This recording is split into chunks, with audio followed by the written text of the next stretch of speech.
Dilaka mutubu zafany yalla fofandiferagna mampilamigny fiaragna zegny malala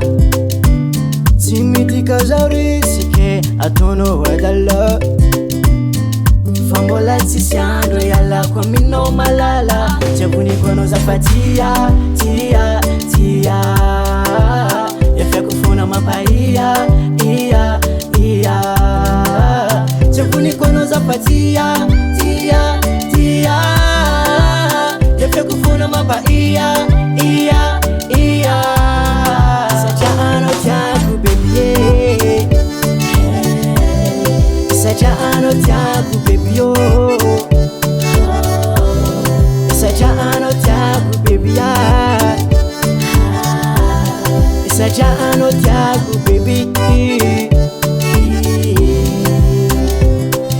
Kitizany arty jala yaretako vona tamarary aminao zafamosary mameza fitiavagna famjala atsika roe tsy ifagnary satria raha natamigna zagnahary anao nina edezaninao atsika roe tsy ifanao ifanao zafatia tia tia efiako fona mampaia ia ia Chafuniko no zapatia tia tia efiako fona mampaia ia ia satria anao tiako bebie satria anao tiako bebio satria anao tiako bebia satria anao tiako bebi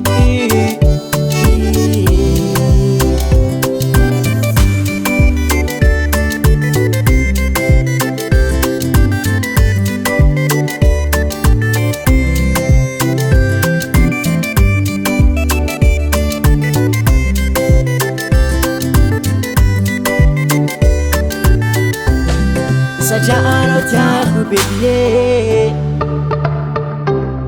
satria anao tiako bebio satria anao tiako bebia satria anao tiako bebi satria anao tiako bebie satria anao tiako bebio